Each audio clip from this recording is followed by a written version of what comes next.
అందరికీ మరణాత మరణాత మరణాత మర ప్రభునందు ప్రియమైన వారలారా, ఈ 87వ మహోత్సవములో ఈ యొక్క ఘనమైన సమయమును నాకు అందించిన త్రియేక దేవునికి, దైవజనులు దేవదాసయ్య గారికి, మనందరి హృదయ నేత బైబిల్ మిషన్ ప్రెసిడెంట్ అయ్య గారు 25వ సభను తన యొక్క హస్తముల ద్వారా జరిగించున్న reverend doctor J Samuel Kiran Babai గారికి, వేదిక మీద ఉన్న గవర్నింగ్ బాడీ అధికారులైన వారికి, అభిషిక్తులకు, మీ అందరికీ నా హృదయపూర్వక వందన. మరణాతలు మరణాత. చదువుకుందాము. పరిశుద్ధ గ్రంథము నుండి పరమార్థ జ్ఞాని అయిన యోహాను రాసిన ప్రకటన గ్రంథము 4వ అధ్యాయము 2వ వచనమును చదువుకుందాం. చదువు తల్లి. వెంటనే నేను ఆత్మవశుడనైతిని. అదిగో పరలోకమందు ఒక సింహాసనము వేయబడి ఉండెను. సింహాసనమందు ఒకడు ఆసీనుడై ఉండెను. చిన్న ప్రార్థన చేసుకుందాం. మహోన్నతుడా, మహాపరిశుద్ధుడా, అద్వితీయుడా, నీకు వందనములు, స్తోత్రములు. అలనాడు పద్మసు ద్వీపములో ఉన్న యోహానును ఆత్మవశుని చేసుకునిన దేవా, ఎండిన ఎముకల లోయలో ఉన్న హెస్కేలును, నరపుత్రుడా, నీవు చక్కగా నిలబడుము, నీతో నేను మాటలాడవలనని నీ ఆత్మచేత నింపిన దేవా, నీ దాసుడనైన నేను నిలిచి ఉండగా నన్ను మరుగుపరచండి. నాయనా, నీవు ఎక్కడ ఉంటే అక్కడ బోదే, కొండ మీద ఉంటే కొండ మీద బోదే, నావలో ఉంటే నావలో బోదే, దేవాలయములో ఉంటే దేవాలయములో బోదే, కడకు కలువరి సెలవుపై ఉన్నను అక్కడను బోధయే కనుక అట్టి బోధకుడవు, ప్రధాన యాజకుడవయ్యున్న నీవు నీ దాసుడనయున్న నన్ను మరుగుపరచి దైవజనులు దేవదాసయ్య గారికి నీవు అందించిన పరలోకపు మర్మ మహిమ వధువు సంగమయ్యున్న మేమందరము ఆలకించుచూ ఉండగా నీ ఆత్మను ప్రతి ఒక్కరి మీదకి దించి పరలోకపు అభిషేక అంతస్తును కనపరచమని మా మధ్యకు దిగి వచ్చి వేసి ఉన్న యేసు నామములో బ్రతిమాలి వేడుకొనుచున్నాము తండ్రి, ఆమేన్. త్రిత్వదేవుని మహిమ, ఆశీర్వాదము, కృపా సమృద్ధి నిరంతరము మనెల్లరకును తోడయుండును గాక. దేవ దేవా దేవ దివినున్న దేవా, పావన స్తోత్రముల్ పరలోక దేవా, దేవా అన్ని లోకములకు అవతలానున్నా ఉన్నతాలోకమున సన్నుతులుగొన్న దేవా. మరణాత. ప్రభునందు ప్రియమైన వారులారా, ఇప్పుడు వరకు 2 ప్రకటన గ్రంథములో నుండి సందేశములు వినిన వారయ్యున్నారు. ఈ 3వ సందేశము కూడా ప్రకటన గ్రంథములో నుండి దైవజనులు దేవదాసయ్య గారు బైబిల్ మిషన్కు 2 కళ్ళు, కేవలము బైబిల్ మిషన్ వారు మాత్రమే బోధించే 2 అంశములను గురించి తెలియచేశారు. ఒకటి రక్షణ మహాసంకల్పము, రెండవది 7 మెట్ల ప్రార్థన. ఈరోజు నా వాక్యాంశము పరలోకము అందలి భాగాలు. దైవజనులు దేవదాసయ్య గారు మహిమ వార్తావళి, రక్షణవాణి అనే పుస్తకాలలో parts of the haven parts of the హెల్, పరలోకము అందలి భాగాలు, నరకము పాతాళలోకము అందలి భాగములను గురించి వివరించిన వారై ఉన్నారు. క్రైస్తవునిగా మన చివరి మజిలీ, if anybody ask what's your final destination, మీ చివరి మజిలీ ఏమిటి అంటే మనందరము చెప్పే మాట, ఇదిగో మేము క్రీస్తుతో కూడా ఆయన మహిమలో నిత్యత్వములో ఆ పరలోకములో ఉండాలి. అసలు పరలోకములో ఏమేమి ఉన్నాయి? After death where we are going, రాకడలో ఎత్తబడిన తరువాత మనం ఎక్కడుంటాం? ప్రభునందు ప్రియమైన వారులారా, ఈరోజు నా వాక్య అంశము ఇదే. దైవజనులు దేవదాసయ్య గారు మహిమ వార్తావళి అనే పుస్తకములో 7 లోకముల చరిత్రను తెలియచేస్తూ 7 లోకములను గురించి తెలియచేసిన వారై ఉన్నారు. మొట్టమొదటిగా మనం చూసినట్లయితే మనకు స్లైడ్స్లో కనపడుతూ ఉంటాయి, నేను త్వరగా వెళుతాను. 1 దేవలోకము, 2వది దేవదూతల లోకము, 3వది మోక్షలోకము, 4వది భూలోక మోక్షము, 5వది వాయుమండల లోకము, 6వది భూలోకము, 7వది పాతాళ లోకము. ప్రాముఖ్యముగా పరలోకములో ఉన్న భాగాలు, తరువాత మిగిలిన వాటిని చాలా క్లుప్తముగా చెప్తాను.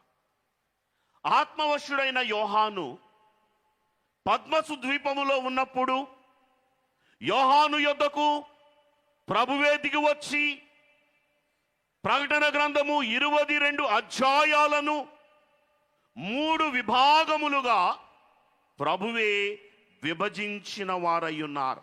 ప్రకటన గ్రంథము 1వ అధ్యాయము 19వ వచనములో మనము చూచినట్లయితే, కాగా నీవు చూచిన వాటిని, 1 నీవు చూచిన వాటిని, ఉన్న వాటిని, 2వది ఇదిగో ఉన్న వాటిని, వీటి వెంట కలుగబోవు వాటిని, 3వది వీటి వెంట కలగబోవు వాటిని. ప్రకటన గ్రంథం మొత్తము కూడా ఇట్ విల్ బి 3 పార్ట్స్, 3 విభాగాలుగా కనబడుతుంది.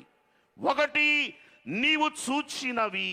ఏమి చూచాడు అంటే, ప్రకటన గ్రంథము 1వ అధ్యాయము మొత్తము కూడా దేవుని యొక్క మహిమ దర్శనము 1 చూచినది. 2వది ఉన్న వాటిని, అనగా 2-3 అధ్యాయములలో ఉన్న 7 సంఘములు, 7 సంఘములకు దేవుడిచ్చుచున్న అద్వితీయమైన మహిమ స్థితి. 3వదిగా మనం చూస్తే వీటి వెంట కలగబోవు వాటిని. ఈ యొక్క కలుగబోవేవి 4వ అధ్యాయము నుండి 22వ అధ్యాయము వరకు కనబడితే దైవజనులు అన్నారు, ఈ కలుగబోయేవి 2 విధాలుగా ఉన్నాయి అన్నారు. 1 పరలోక సంభవాలు, 2 భూలోక సంభవాలు. ప్రకటన గ్రంథము 4వ అధ్యాయము, 5వ అధ్యాయము, 19వ అధ్యాయము, 20వ అధ్యాయము, 21వ అధ్యాయము, 22వ అధ్యాయము, ఇవి అన్నీ కూడా పరలోక సంభవాలుగా కనబడుతూ ఉన్నాయి. 6వ అధ్యాయము మొదలుకొని 18వ అధ్యాయము వరకు భూలోక సంభవాలుగా కనబడుతూ ఉన్నాయి. ప్రభునందు ప్రియమైన వారులారా, నేను కేవలము ఈ దినము 4వ అధ్యాయమునే బేస్ చేసుకొని పరలోకములోని భాగాలు చూపించాలి అని కోరుకుంటున్నాను. మీ యొక్క పరిశుద్ధ గ్రంథమును మీరు జాగృతగా పరిశీలించిన వారైతే 4వ అధ్యాయములో దేవదాసయ్య గారు అన్నారు, 3 భాగాలున్నాయి, 7 కథలు ఉన్నాయి అన్నారు. ఈ యొక్క 4వ అధ్యాయములో ప్రారంభ 5 వచనాలు సింహాసనాలు కనబడుతూ ఉన్నాయి. 6 నుండి 8 వచనముల వరకు 4 జీవులు కనబడుతూ ఉన్నాయి.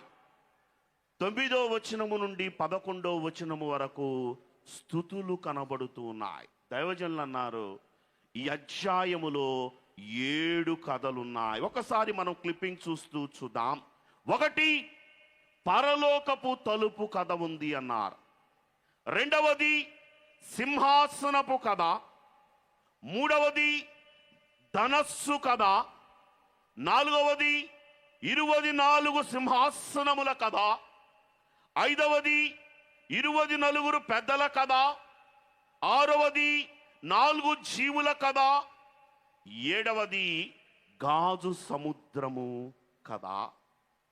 దైవజనులు చెబుతూ అన్నారు, 4వ అధ్యాయము పరలోకపు స్థితి, 5వ అధ్యాయము పరలోకపు స్తుతి అన్నారు. చాలా క్లుప్తముగా నేను వెళతాను. ప్రభునందు ప్రియమైన వారులారా, మరలా మన మూలవాక్యములోనికి వచ్చినట్లయితే, ఆత్మవశుడైన యోహాను పరలోకములోనికి దేవలోకములోనికి కొనిపోయినప్పుడు అంతటా ఒక తలుపు తీయబడి ఉండెను.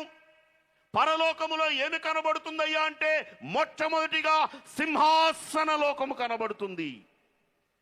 ఇది అన్ని లోకములకు పైనున్న లోకము, థ్రోన్, సింహాసన లోకము. ఈ దేవలోకములో అసలు దేవుడు ఎలా ఉంటాడు?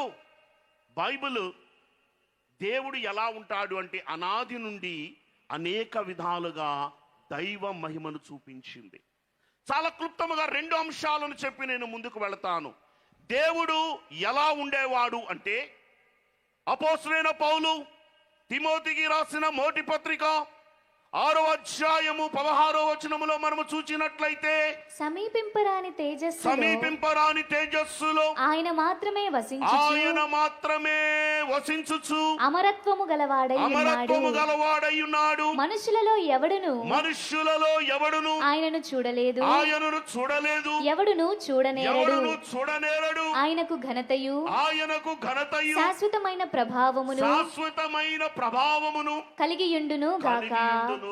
చాలండి. దైవజనులు, దేవాది దేవుని యొక్క మహిమ స్వరూపము ఎలాంటిది అంటే, ఆయన ఎలా ఉండేవాడు అంటే సమీపింపరాని తేజస్సులో అమరత్వము కలిగి.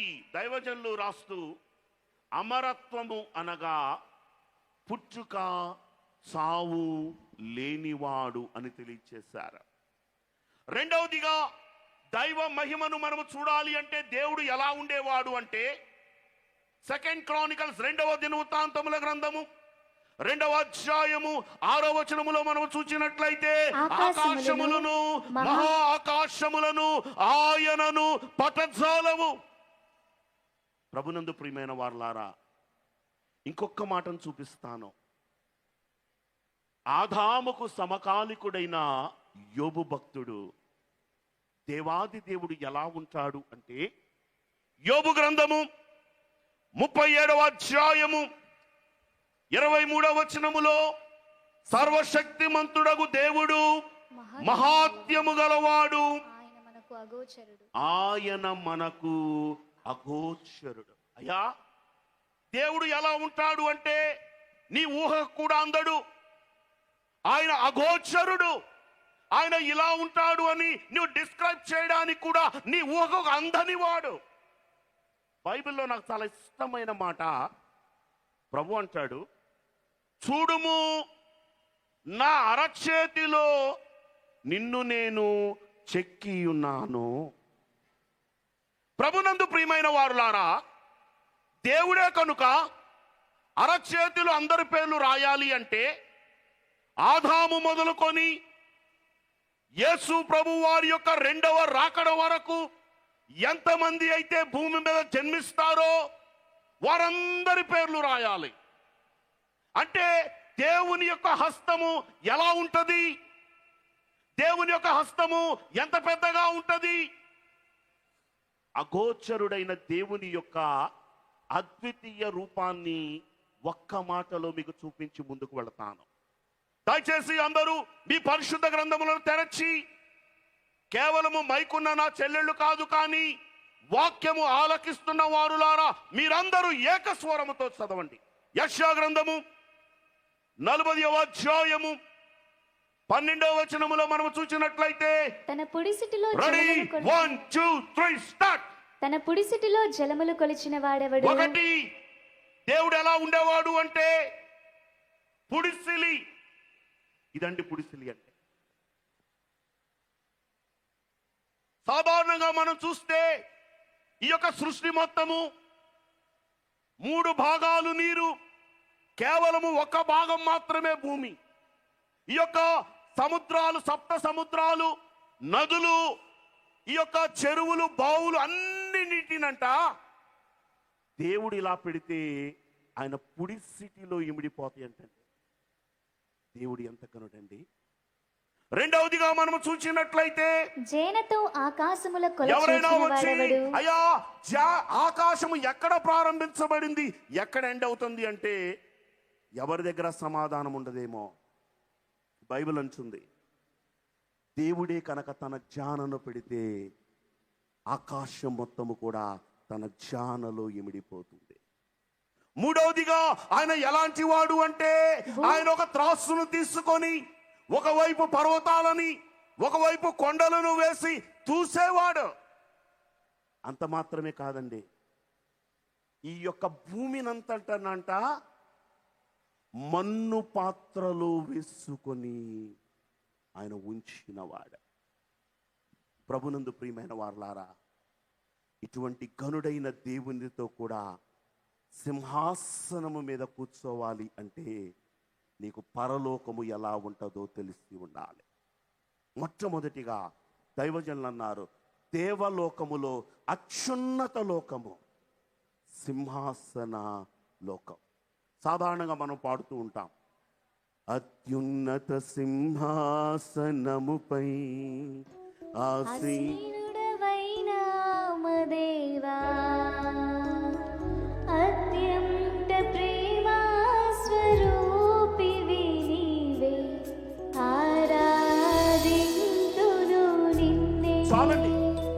మొట్టమొదటిగా పరలోకములో అత్యున్నతమైన భాగము సింహాసన లోకం. It's called throne. మనము చూసినట్లయితే యెషయా గ్రంథము 66వ అధ్యాయము 1వ వచనములో యెహోవా ఇలాగు ఆజ్ఞాపించుచున్నాడు, ఆకాశము నా సింహాసనము, భూమి నా పాదపీఠము. మనందరికీ బాగా తెలిసిన వాక్యము.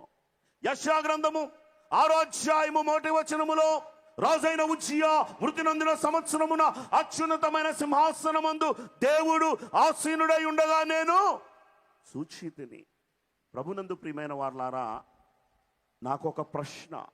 అమ్మా, దేవుడు సింహాసనం మీద కూర్చొని ఉంటాడా, నుంచొని ఉంటాడా? సభ కూర్చొని ఉంటాడు. మనం చూసినట్లయితే అపోస్తుల కార్యములు 7వ అధ్యాయము 56వ వచనములో, అపోస్తుల కార్యములు 7వ అధ్యాయము 56వ వచనములో చూస్తే ఆకాశము తెరవబడుటయు, ఆకాశము తెరవబడుటయు, మనుష్య కుమారుడు దేవుని కుడి పార్శ్వమందు నిలిచియుండుటయు, దేవుని కుడి పార్శ్వమందు నిలిచియుండుటయు చూచుచున్నానని చెప్పెను. అంటే కొంచెంసేపు కూర్చొని కాళ్ళు ఎప్పుడు పుడితే లేచి నుంచుంటాడా? కాదంటే ద ఫస్ట్ మార్టియర్, మొదటి హత సాక్షి యొక్క ఆత్మ పరలోకానికి వస్తుంటే దేవాది దేవుడే లేచి సింహాసనం మీద నుంచి నిలబడ్డాడు. First part in heaven, it's called throne. పరలోకములో మొదటి భాగం, అత్యున్నతమైన భాగము సింహాసన లోకము. సెకండ్ పార్ట్ ఇన్ హెవెన్, పరలోకములో రెండో భాగాన్ని మనం చూసినట్లయితే దైవజనులు అన్నారు, స్తోత్ర సమాజము, 24 ఎల్డర్స్. ఎవరు ఈ స్తోత్ర సమాజము? 24 పెద్దలు అంటే ప్రకటన గ్రంథము 4వ అధ్యాయము 4వ వచనములో మనము చూసినట్లయితే సింహాసనము చుట్టూ 24 సింహాసనములుండెను. 24 సింహాసనములుండెను. ఈ సింహాసనములందు 24 పెద్దలు 24 పెద్దలు తెల్లని వస్త్రములు ధరించుకొని తమ తలల మీద సువర్ణ కిరీటములు పెట్టుకున్న వారై కూర్చాలండి. చాలా క్లుప్తంగా చెప్తాను. దైవజనులు అన్నారు, ఎవరు వీరంటే ప్రకటన గ్రంథము 21వ అధ్యాయము 12వ వచనములో చూచినట్లయితే ఆ పట్టణమునకు చదువు తల్లి. ఎత్తైన గొప్ప ప్రాకారమును ఆ పట్టణమునకు ఎత్తైన గొప్ప ప్రాకారమును 12 గుమ్మములను ఉండెను. ఆ గుమ్మముల యొద్ద ఆ గుమ్మముల యొద్ద 12 12 దేవదూతలుండిరి. ఇశ్రాయేలీల 12 గోత్రముల ఎవరు నామములు వీరు అంటే ఇశ్రాయేలీల గోత్రకర్తలైన వారుగా మొట్టమొదటిగా మనకు కనబడుతూ ఉన్నారు. రెండవదిగా 21వ అధ్యాయం 14వ వచనములో మనం చూసినట్లయితే ఆ పట్టణపు ప్రాకారము అపోస్తులుగా కనబడుతూ ఉన్నారు. ఒకరు ఇశ్రాయేలీల యొక్క గోత్రకర్తలు, రెండవ 12 మంది అపోస్తులు. అయ్యా, కేవలము వీరు ఆ 12 మందేనా అంటే దేవదాసయ్య గారు ప్రకటన గ్రంథం వివరంలో రాస్తూ వీరు 12 సైన్యములకు సాదృశ్యము, అపోస్తులు 12 సైన్యములకు సాదృశ్యము. వీరు వెనక ఒక గొప్ప జనాంగము, వీరి ద్వారా వీరి వంశములలో నుండి మారిన వారికి ఈ 24 పెద్దలు రిప్రజెంటివ్, వారు ప్రతీకయ్యున్నారు అని తెలియచేశారు. The first part in heaven is throne, పరలోకములు అత్యున్నత భాగము సింహాసన లోకము. రెండవది స్తోత్ర సమాజము. మూడవదిగా మనం చూచినట్లయితే ప్రకటన గ్రంథము 4వ అధ్యాయము 6వ వచనము. మరియు ఆ సింహాసనము ఎదుట స్ఫటికమును పోలిన గాజు వంటి సముద్రమున్నట్టుండెను. ప్రభునందు ప్రియమైన వారలారా, నేను పరలోకమును మీకు చూపిస్తూ ఉన్నాను, దైవజనుడు చెప్పిన దాన్ని. ఒకటి దేవలోకములు, అత్యున్నత లోకము, సింహాసన లోకము. This is the first one. రెండవది 24 ఎల్డర్స్ స్తోత్ర సమాజము.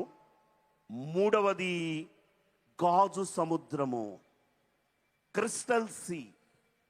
ఏంటి ఈ గాజు సముద్రము అంటే, దేవదాసయ్య గారు ప్రకటన గ్రంథ వివరణలో పెండ్లి కుమార్తె ఆ యొక్క దేవదేవునితో కూడా సింహాసనం మీద కూర్చోవాలి అంటే గాజు సముద్రములో స్నానము చెయ్యాలి అన్నారు.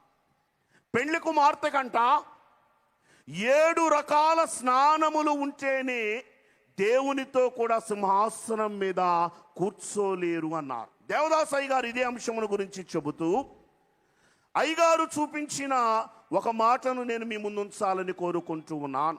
ఎస్తేరు గ్రంథము 2వ అధ్యాయము 12వ వచనములో మనము చూచినట్లయితే, ఎస్తేరు రాజు సముఖమునకు వెళ్ళడానికి పూర్వము 6 మాసములు 6 రకములైన సుగంధ తైలముతో ఆమె స్నానము చేసినట్లుగా పరిశుద్ధ గ్రంథములో మనకు కనబడుతూ ఉంటుంది.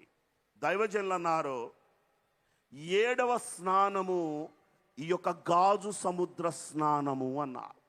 ఈ లోకములో వధువుగా పెండ్లి కుమార్తెగా సిద్ధపడుచున్న వారు ఏ స్నానాలు కలిగి ఉండాలి అంటే దేవదాసయ్య గారు చెప్పిన 7 స్నానాలను చెబుతాను. ఒకటి కన్నీటి స్నానము. దైవజనులు అన్నారు పశ్చాత్తాప స్నానము.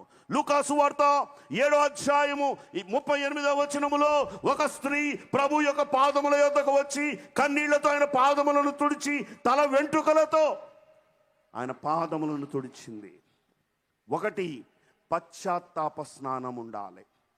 రెండవదిగా మనము చూసినట్లయితే దైవజనులన్న రక్త స్నానము, ఇది రక్షణ స్నానము. ఆదికాండము 49వ అధ్యాయము 11వ వచనములో ద్రాక్షాల రక్తములో తన వస్త్రములను ఉదుకుకొని, రెండవ స్నానము రక్త స్నానము లేక రక్షణ స్నానము. మూడవ స్నానం మనం చూసినట్లయితే ఉదక స్నానము, బాప్తిస్మము అన్నారు దైవజనులు. మార్కు సువార్త 16వ అధ్యాయము 16వ వచనములో ప్రభువు అపోస్తలులకు ఇచ్చిన చివరి ఆజ్ఞ, మీరు సర్వలోకమునకు వెళ్ళండి, సర్వ సృష్టికి సువార్తను ప్రకటించండి. దైవజనులు దేవదాసయ్య గారు రాస్తూ, క్రీస్తు నామము దాల్తుము స్నాన క్రియ జరుగు సమయంబునా, స్నాన క్రియ జరుగు సమయంబునా, క్రీస్తు నామము లేని క్రియలన్నీ వ్యాధంబే, వాస్తవమే ప్రభు నాకు జన్మ వారసులమౌదాము, జన్మ వారసులమౌదాము. చాలా త్వరగా చెబుతూ వెళ్తానండి. నాలుగవది ఆత్మస్నానము. దైవజనులు అన్నారు పరిశుద్ధాత్మ బాప్తిస్మము. ఐదవది అగ్ని స్నానము. వారు మేడగదిలో ఉన్నప్పుడు ఒక బలమైన గాలిగా దిగిన పరిశుద్ధాత్ముడు అగ్ని వలె నాలుకలుగా విభాగింపబడి ఏ రీతిగా 120 మందిని కాల్చివేసి పరిశుద్ధులను చేశాడు. అట్టి అగ్ని స్నానము మనం పొందాలి అన్నారు. ఆరవ స్నానం మనం చూచినట్లయితే శ్రమల స్నానము. దేవదాసయ్య గారు ఒక గీత పెట్టి, మహినియేసే మహాశ్రమ పొంది మహిమకు వెళ్ళెను కాదే, మహిమ కోరని మనుజుడెవ్వడు మర్యాదగనెవడిచు, శ్రమలు లేక స్వర్గము లేదు, మానవుడు శ్రమను పొందక దైవా మానవుడెటు కాగలడు. ఆరవ స్నానము శ్రమల స్నానము. ఏడవ స్నానము మహిమ స్నానము అన్న. మహిమ స్నానము చేసినప్పుడు అంట, ఈ మహిమ స్నానం ఎక్కడ చేస్తాము అంటే గాజు సముద్రములో చేస్తాం. ఈ మహిమ స్నానము చేసినప్పుడంట పరమగీతము 1వ అధ్యాయము 12వ వచనములో ఉన్న స్థితి, రాజు విందులో కూర్చొని ఉన్నప్పుడు నా పరిమళ తైలపు సువాసన, సంఘము యొక్క సువాసన ప్రభువును ఆకర్షిస్తుంది. ప్రభునందు ప్రియమైన వారలారా, ఈ గాజు సముద్రం గురించి చెబుతూ, ఈ గాజు సముద్రము దేవుని యొక్క అంతరంగ ప్రతిబింబము అన్నారు దైవజనులు. అయ్యగారు చెప్పిన మాట ఇంకోటి చెప్తాను. బైబిల్లో 66 పుస్తకాల్లో ఎక్కడ కూడా దేవుడు దేవదూతలకు వెళ్ళి ఇదిగో నువ్వు ఈ పని చెయ్యి అని చెప్పినట్లు ఉండదు. దేవదూతలైన వారు దేవుని దగ్గరకు వచ్చి అయ్యా ఇదిగో మేము ఈ పని చేశాము అని చెప్పినట్టు ఉండదు. ఎందుకండి? దేవునికి దేవదూతలకు పడదా? ఏమీ లేదండి. ఈ గాజు సముద్రంలో నుండి దేవుడంట డైరెక్టుగా దేవదూతల అంతరంగంలోకి చూస్తాడంట. దేవదూతలంట ఈ గాజు సముద్రములో నుండి దేవుని అంతరంగములోనికి చూస్తారంట. అయ్యగారు ఎక్కడుంది ఇలాగా బైబిల్లో ఎక్కడన్నా? ఫైన్, నేను మీకు ఒక రిఫరెన్స్ని ఇవ్వాలి అని కోరుకుంటూ ఉన్నాను. మనము గమనించినట్లయితే యెషయా గ్రంథము 14వ అధ్యాయము 12వ వచనము నుండి, లూసిఫర్ పడిపోయినప్పుడు తేజో నక్షత్రమా వేకువ చుక్క నువ్వు ఎలాగూ పడితివి, ఇదిగో నా సింహాసనమును హెచ్చించుకొందును, సభాపర్వతమునకు నేను ఎక్కి వెళ్ళుదును అనుకుంటివి, అనుకొనిన తోడనే. లూసిఫర్ అనుకున్నాడంట దేవునికి నాకు మధ్య ఆ సభాపర్వతము సింహాసనమే తేడా, నన్ను కూడా హెచ్చించుకుంటాను అనుకున్నాడు. అనుకొనిన వెంటనే పడిపోయాడు. ఎలా పడిపోయాడు? ఈ గాజు సముద్రములో నుండి దేవుడు దేవదూతల అంతరంగాన్ని చూస్తాడు. Fine, the first part in heaven it's called throne, సింహాసన లోకము. సెకండ్ పార్ట్ ఇన్ హెవెన్ స్తోత్ర సమాజము, 24 ఎల్డర్స్.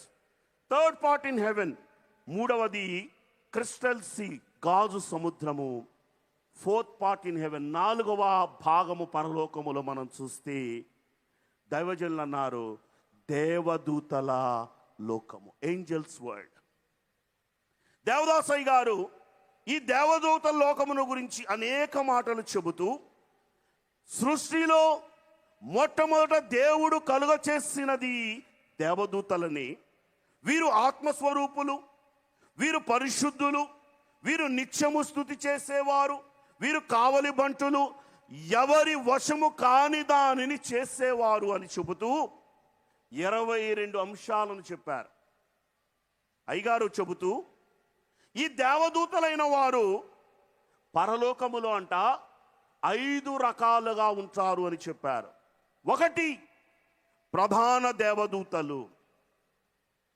రెండవదిగా మనం చూసినట్లయితే ఒకటి ప్రధాన దేవదూతలు, రెండవది కెరూబులు.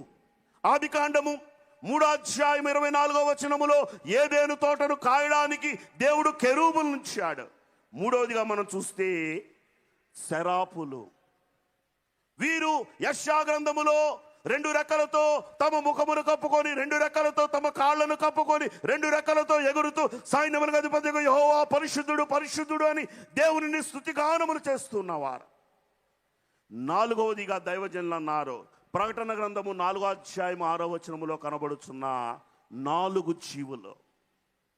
ఐదవదిగా మనం చూస్తే పరలోకములో ఉన్న దేవదూతల 5వ వరుస సన్నిధి దేవదూతలు. 5 రకాల వరుసలు ఉన్నాయి అన్నారు. ప్రభునందు ప్రియమైన వారలారా, మొట్టమొదటి సింహాసన లోకము, రెండవది స్తోత్ర సమాజము, మూడవది గాజు సముద్రము, నాలుగవది దేవదూతల లోకము, ఐదవది 5th పార్ట్ ఇన్ హెవెన్. దైవజనులు అన్నారు ఇది మోక్షలోకము.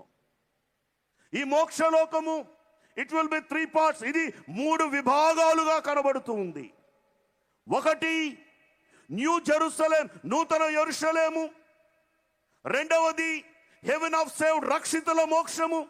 మూడవది పారడైస్, పరదేశు.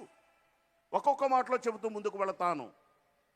మొట్టమొదటిగా మనం చూస్తే నూతన యెరూషలేము. ఒక మాటను చూద్దాం. ఈ యొక్క మోక్షలోకమును గురించి మనము గమనించిన వారమైతే దైవజనులు దేవదాసయ్య గారు అన్నారు, ఈ నూతన యెరూషలేములో ఉండేవారు 100 పంట. ఎవరయ్యా వీరు అంటే ప్రకటన గ్రంథము 21 2వ వచనము.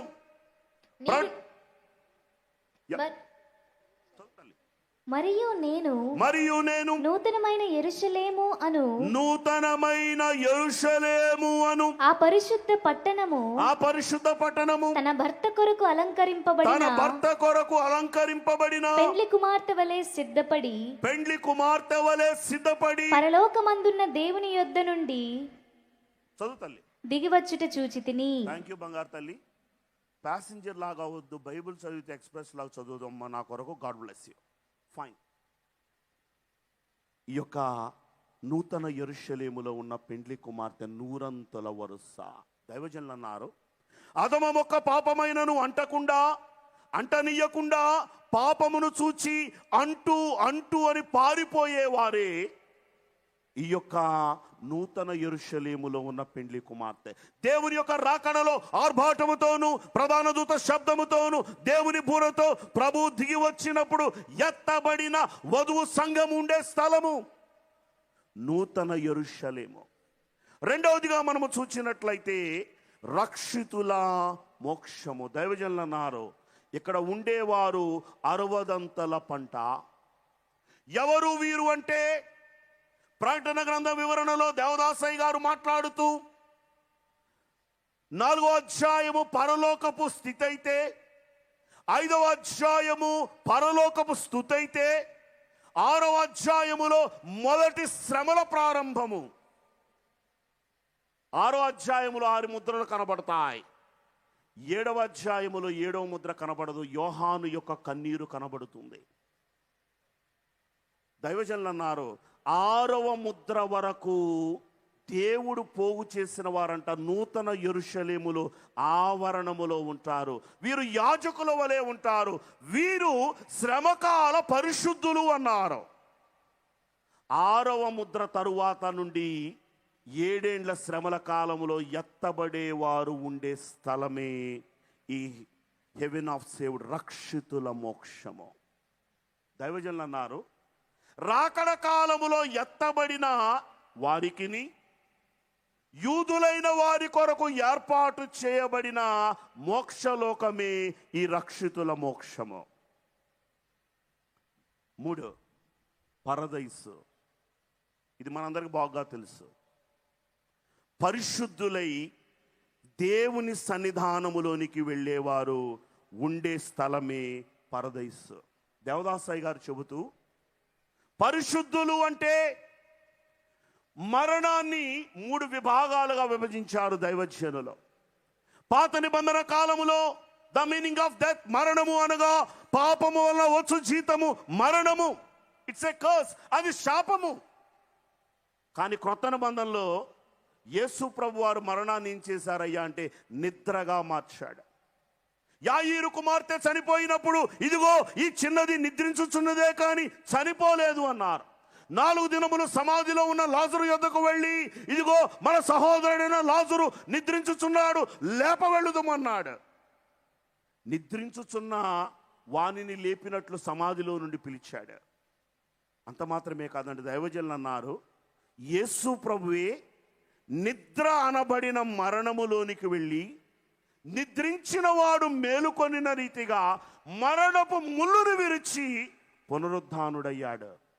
పాత నిబంధనలో మరణము అంటే శాపము, క్రొత్త నిబంధనలో మరణము అంటే నిద్ర, పరిశుద్ధాత్మ కాలములో మరణము అంటే క్రీస్తునందు మృతి చెందు మృతులు ధన్యులు.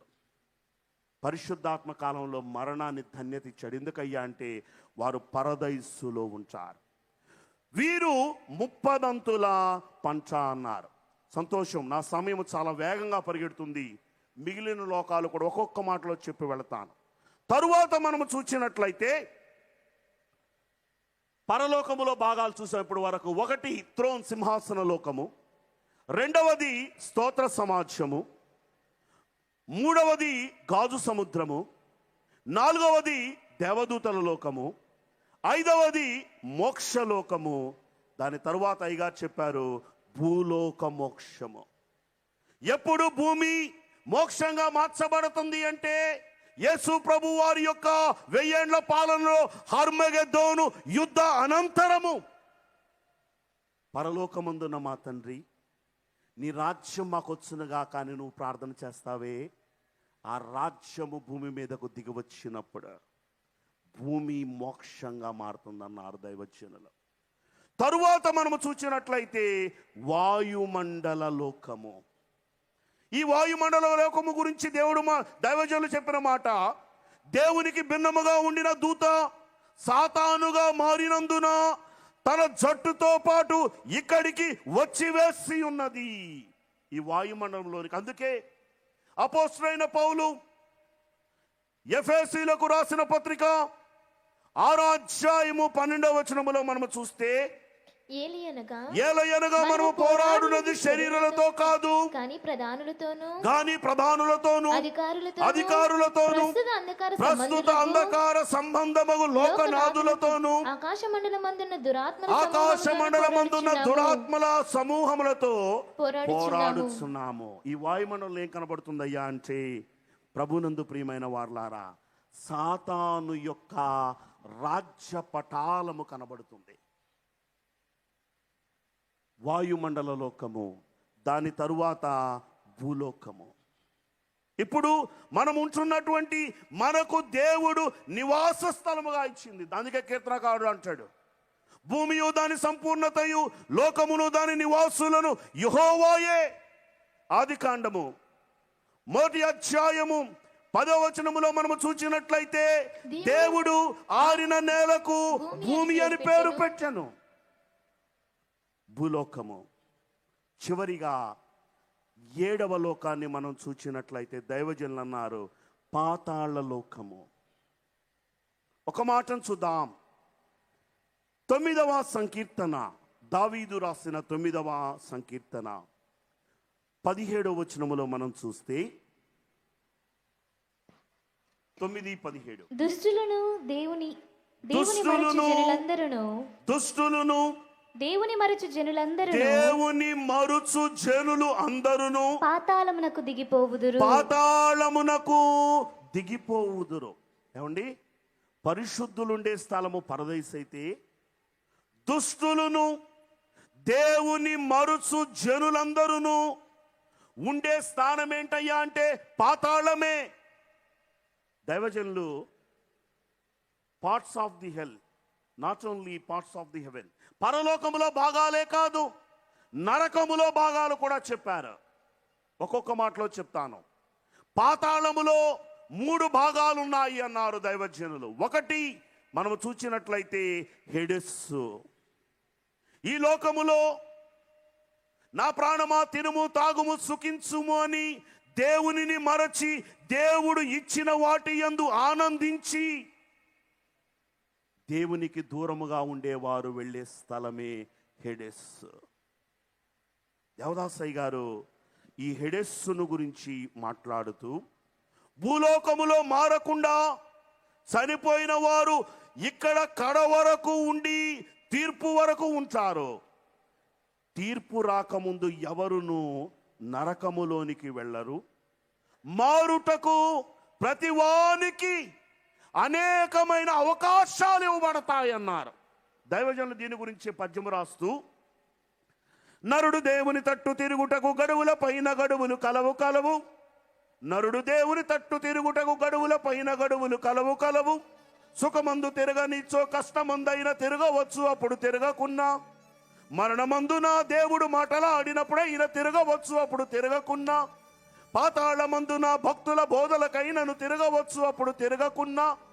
నరకమునకు పోవు నైజ బుద్ధి కారణమగును దీనికి తెలుసుకొనుడి. దేవుడంట నరుడు దేవుని తోట తిరగడానికి అనేకమైన అవకాశాలను ఇస్తాడు. ప్రభునందు ప్రియమైన వారులారా, హెడెస్. సెకండ్ పార్ట్ ఇన్ మనం చూస్తే నరకములో ఉన్న 2వ భాగము మట్టు లేని గొయ్యి, చెర అన్నారు. Bottomless pit. దేవదాసయ్య గారి దగ్గరకు వచ్చి, అయ్యా మట్టు లేని గొయ్యి అంటే ఏంటి అంటే, అబ్బాయ్ బావిలో బకెట్ వేస్తే బకెట్ అడుక్కెళ్ళి టంగ్ అని ఒక మోట వస్తుంది. కానీ ఈ బాటమ్లెస్ పిట్ ఎలాంటిదో తెలుసా? ఎంత లోతు వెళ్ళినా వెళుతూనే ఉంటుంది. సాతాను 1000 సంవత్సరములు దిగిపోతూనే ఉంటాడు. మట్టు లేని గొయ్యి. Third part in hell. నరకములో 3వ భాగం ఏంటో తెలుసా?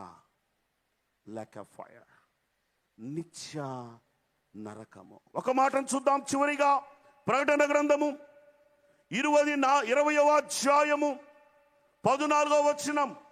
మరణమును మృతుల లోకమును అగ్నిగుండములో పడవేయబడెను. ఈ అగ్నిగుండము రెండవ మరణము. ఎవని పేరైనను జీవగ్రంథమందు వ్రాయబడినట్టు కనబడిన ఎడల వాడు అగ్నిగుండములో పడవేయబడెను. ప్రభునందు ప్రియమైన వారలారా, నీ ప్రయాణం ఎక్కడికి? హెడెస్సు నుండి నిత్య అగ్నిలోనిక, పరదేశులో నుండి సింహాసనము యొద్దక. దైవజనులు అన్నారు, లోకమైతే అయ్యా మాకు మంచి మరణం ఇవ్వని ప్రార్థన చేస్తుంది. కానీ బైబిల్ మిషన్ వారులారా, మీ ప్రార్థన ఏమై ఉండాలో తెలుసా? హానోకు వలె అయ్యా నాకు సజీవ సంఘ ఆరోహణనివ్వు అని ప్రార్థన చేయమన్నారు. అందుకే కేవలము మన బైబిల్ మిషన్ వారు మాత్రమే పెట్టే సభలు సజీవ సంఘారోహణ సభలు. ఈ యొక్క 87వ మహోత్సవంలో ఉన్న మనము వధువు సంఘముగా ఆయనతో కూడా సింహాసనం ముందు కూర్చుండగలిగిన ధన్యత, దేవుడు మన కొరకు సిద్ధపరిచిన పరలోకపు భాగ్యమును అందుకోగలిగిన ధన్యత పరిశుద్ధాత్ముడు మనెల్లరకును దయచేయును గాక. మా మంచి బోధకుడైన మా పరలోకపు తండ్రి, వినుట, విశ్వసించుట, ఆజ్ఞకు విధేయులయ్యుండుట, ఈ 3 చేయువారే పరలోక వాస్తవ్యులవుట అని తెలియచేసిన దేవా, మా దైవజనుని మాటలతో కూడిన పరలోకము అందలి భాగాలు, 7 లోకములు, నరకములోని భాగాలు, నీ ప్రయాణం ఎక్కడికి అని మేము చూచాం. ఇదిగో తండ్రి, మేమందరము వధువు సంఘ మహిమ అభిషేకము పొందగలిగిన ఆగమనులలో తీసుకొని రమ్మని అద్వితీయుడైన యేసు నామములో వేడుకుంటున్నాము తండ్రి, ఆమేన్.